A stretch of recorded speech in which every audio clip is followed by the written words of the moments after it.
pena chegar aqui, ver mesas de representantes dos órgãos públicos, representantes ativistas, não gosto de falar a palavra militância, porque me lembra a questão patriarcal, machista, aquela porcaria toda que a gente já sabe. E tem tanto ativista, tanto representante, mas falta uma trans, né? Vi a apresentação das equipes, mas não tem uma trans, não tem uma travesti. Então, que ativismo é esse que nós estamos fazendo? É um ativismo velado apenas para a população LGBT e o que fica de fora?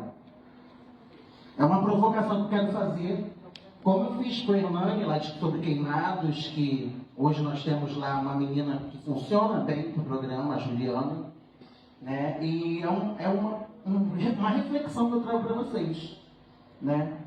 Por quê? Por que não tem uma trans compondo a equipe de vocês? Por que não tem uma trans compondo essa mesa? Né? Por quê? Essa é a minha provocação. Obrigado.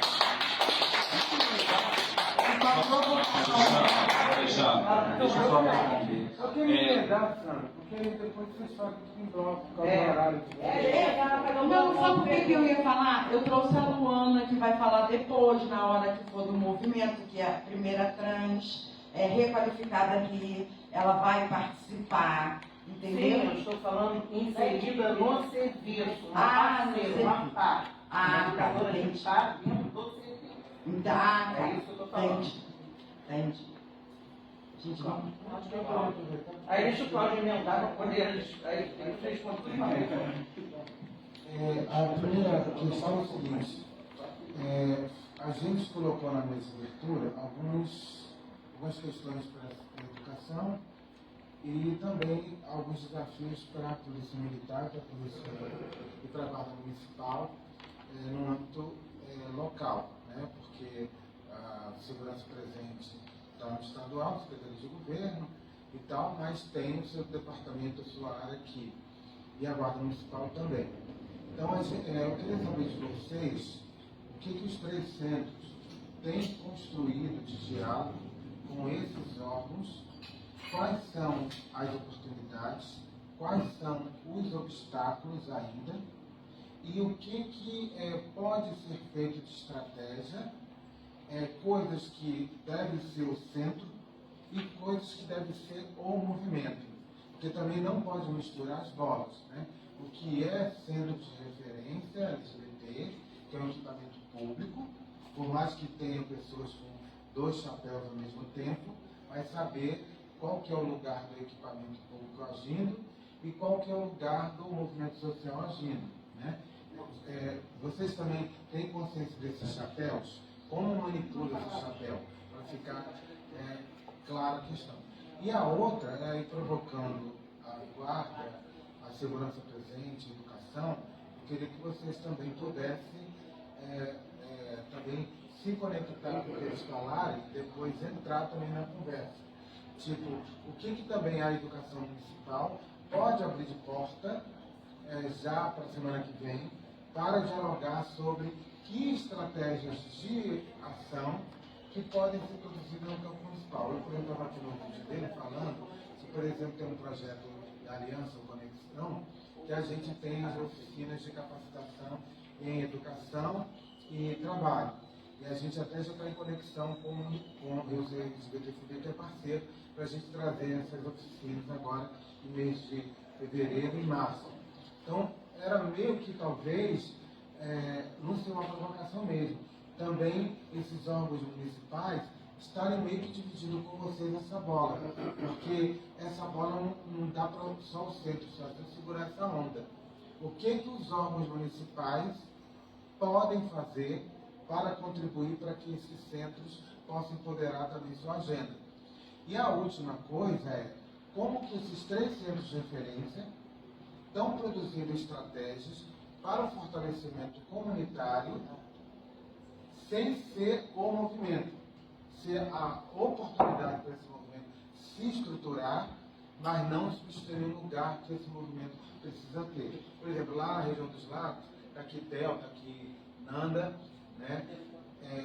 Que tem lá o fórum da região, que tem lá os grupos LGBTs da região, e tem também o centro LGBT da região, mas que eles têm conseguido fazer lá uma chapeleira direitinho, né? O momento certo que é movimento, o momento certo que é centro, porque na hora da conversa, por exemplo, a conversa do amor é o centro, né? Lá com o movimento, com a prefeitura, com o órgão e tal. Mas a conversa da dor vai ser o centro, mas em algum momento vai ser iniciado pelo movimento. De chegar e botar o dedinho na ferida e dizer, não estou falando do senhor não, tá? Estou falando da educação como um todo. Porque não estou personalizando, senão aí vira uma desgraceira, né? Na educação, tem um problema aqui, com as trans, que não estão tendo nome social, como a Hernani falou. Na saúde, tem lá um ambulatório, né, em Resende, mas as outras saúdes estão encaminhando para o ambulatório de Resende, faz um consórcio com o ambulatório de Resende para também se conectar. As secretarias de direitos humanos, além de Volta Redonda, se conecta com os 300 LGBT. Então, uma provocação mesmo. E por último, então, a proposta que a gente, eu e a Hernani já dialogamos muito sobre isso, de pensar nesses 15 anos de programa LGBT-fobia que vai se dar nos próximos tempos, a gente avaliar também um pouco o formato dos próprios centros LGBTs. Será que a proposta de centro LGBT que a gente fez há 10, 12 anos atrás é o mesmo formato de hoje? Ele precisa incorporar outras questões mais culturais, mais sociais, de vivência, para ser um lugar também de ocupação dessa própria comunidade? É uma pergunta, não estou... a gente vai até iniciar uma pesquisa agora, o Arco-Íris, junto com o Referente de LGBTfobia, a gente vai fazer uma pesquisa ouvindo da comunidade como que a comunidade vê os centros e o que elas acham que poderiam avançar nessa questão da convivência. É provocação mesmo, é a provocação do bem, tá? Não é nada de... Eu que vou responder também, então. Não, vou responder Laila, que é parceira ali. E é bacana, né, quando a Laila traz essa questão e o quanto a gente se preocupa com isso. Eu acho que um programa como esse, e na expertise que tem esse programa, na vivência que tem um programa de mais de 12 anos, como o Cláudio trouxe aqui, seria notório e muito importante que essa população LGBTQI+, estivesse dentro dos nossos quadros técnicos. Hoje são 18 equipamentos. Eu mandei uma apresentação, mas ela é um pouco grande, com dados, números. No ano passado, por exemplo, 2022, fizemos 24 mil atendimentos. 24 mil, né, Douglas? A comunicação está ali. 16 mil e alguma coisa de usuários. E aí a gente está falando de pessoa física, né? Um usuário ele pode ter 2 atendimentos, o jurídico, o social, psicólogo social, psicológico social, enfim.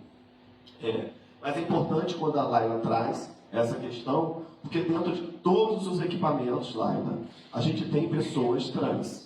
Todos. Eu quero que me diga em qual equipamento não tenha uma pessoa trans dentro da equipe. Isso é fundamental para a gente. E aí, eu vou fazer um viés aqui com o meu querido... Está falhando aqui, deixa eu pegar um.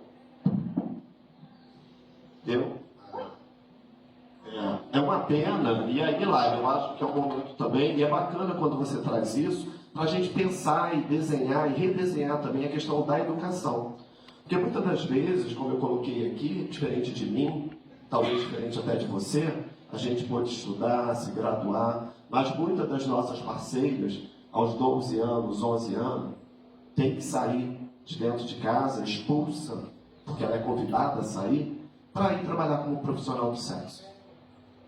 E aqui não desqualificando a questão da prostituição. A gente sabe que é uma das profissões mais antigas que existem no mundo, né?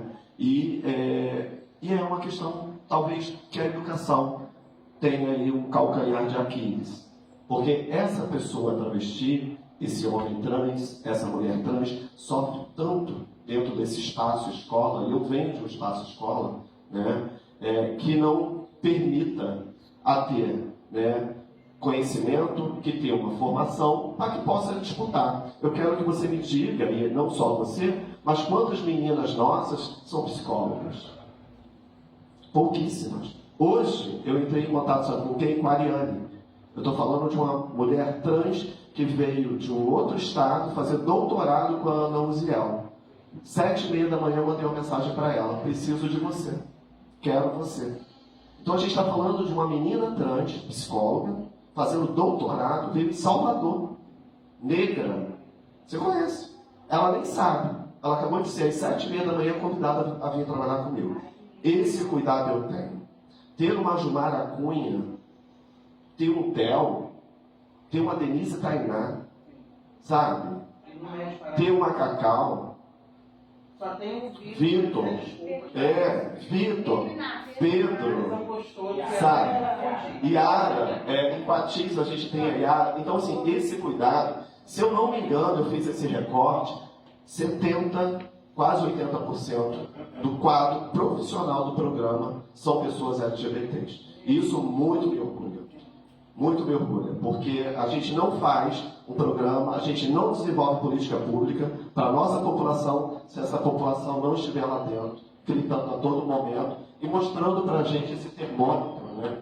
Porque seria diferente, talvez, né, não tê-los ali dentro. Então, assim, a gente pode capacitar mais, formar mais pessoas LGBTs para que possam disputar esse espaço que muitas das vezes é privilegiado. Como eu disse, eu sou formado em Direito, eu pude estudar, mas muitos de nós não temos esse privilégio. Então é isso. Tá? Beijo.